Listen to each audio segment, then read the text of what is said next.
sideedaba ciidamadan gobonimo dururka ee wadankan ka dagaalamaya ee jamaahiirta leh wax laga qabsaday haba yaraatee ma jiraan hadday jiraan adeer way soo bandhigi lahaayeen waad ogtahay beentu ay sheegaan iyagoo waxba qabsamaya waxaanu qabsan hadday hayaan way soo bandhigi lahaayeen sidaan doraad anigu waaraadkii saadka aanu ka qabanay u soo bandhigayay ee ay markhaantiga u lahayd ee xeriyihii ay joogeen aanu ka kicinay kuwa dabadayda yaalla ee hadda ciidamadeenu ay degan yihiin ee dhowrka kiiloomitir ay ka horeeyaan bay u soo bandhigi lahaayeen dhammaan waxaan leeyahay waa in laga xushoodaa wixii been ay aan jirin runtaa xaqiiqadu ku fiican tahay annagu waxaanu nahay dad Soomaaliyeed ilaa iyo hadda anaga dadka Soomaaliyeed bay noola mid yihiin gobolladoodii kuma aanaan duulin maamulka Soomaaliland kama aanaan tirsanayn markhaanti bay leedahay cid walba ogtay aad baan ula yaabanahay Muuse Biixi maamulkiisa madaxweynuhu ka yahay wuu ogyahay inaan dadkan aanay wax la qoran wax la dhigan ka tirsanayn oo ayna waxba wada lahayn sanbaridaad waxaad ku garataa wasiirada Soomaaliland leedahay wasiirka arrimaha gudaha wasiirka arrimaha dibadda wasiirka maaliyadda wasiirka difaaca wasiirka waxbarashada wasiirka caafimaadka waa beelaha isaaqo waa la wada ogyahay afarta taliye ciidan waa iyaga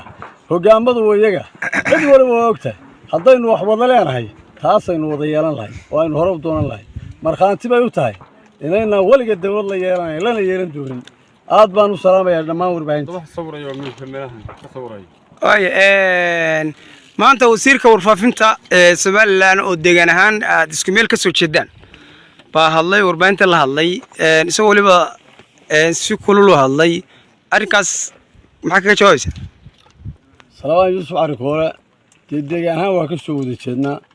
buran kuma jiro laakiin waxaan leeyahay sida Cabdirasaaq Khaliif oo gudoomiyaha baarlamaanka ay adiga ka sareeyay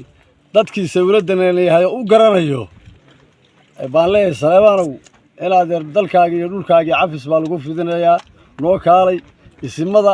3 ikhtiyaarta dhulbaantiga cuqaashan cafis ku weydiinayna dadkaaga aad ka mid noqon doontaa waligeed meel waa laga shaqaysan jiray waa la tagi jiray Mareykanka dad Soomaaliya ka mid ah oo taga waxaan leeyahay waan dhageystay Muuse Biixi iyo saraakiil afayeenka ciidamadaas oo hadlaya oo meeshan al-shabaab baa joogtay iyo argagixisa joogtay anagu oran mayno waa yiraahdaan dadka saxaafadda ka hadlaya argagixisa joogta waxaanu anagu ognahay argagixisadu dhulka ay gacanta siisa ee ay ka duulaan gacan saarka la leh ee koonfur looga diri jiray ee Puntland looga diri jiray inay tahay gobolada Hargeysa waxaana markhaanti ma doonto waa qaraxyada adeeryada kama dhacaan nin kasta oo al-shabaab madax ka noqda goboladaas ka soo jeeda annagu laba hayanin naga tirsan oo al-shabaab madax ka noqday kamana noqon doono annagu waxaan nahay daraawiish al-shabaab baan waligeeba meel la iska soo gelin iyagana waxaan leeyahay war dagaal bayna ka dhaxayo damac bayna ku jiro reer baa doonaysan inuu reer qabsadee dabiciinu idin la fogaane xaqiiqda ku hadla saasay kabtan ku fiican yahay oo waxay qaab la isu sheegaa laakiin hadaan garaadku waa al-shabaab sarkaalku waa al-shabaab odaygu waa al-shabaab inana al-shabaab ahayn waa loogiya waxa dalkuna wax qormaya ma kabtan ku idin ka xumaanine dagaal nadiif ah bayna ka dhaxeeya waad lagu soo duusheen dhulkayagii baad nagu haysataan inaad la xukuntaan baan doonaysaan anagoo reer idin la mid ah waanu soo jeesanay waanu midaysanahay nama qabsan doontaan diyaar weyn inaanu idin qabsano haddaan dhulkayaga xoreysano inaan beelahan aanu dariska nahay aanu ood wadaagtan nahay inaanu ka argoostayo inaanu layno iyo looguma jiraan qorshaha inaanu qabsanana looguma jiraan iyagana waxaan leeyahay war dagaalku ooduu say isu xigaanba ku dambeeyaa Muuse Biixi waa idinku guurayaa haddana ciidankiisii maanta gariya maglaan bay ku dhinteen ciidamada goboladan ka soo jeeda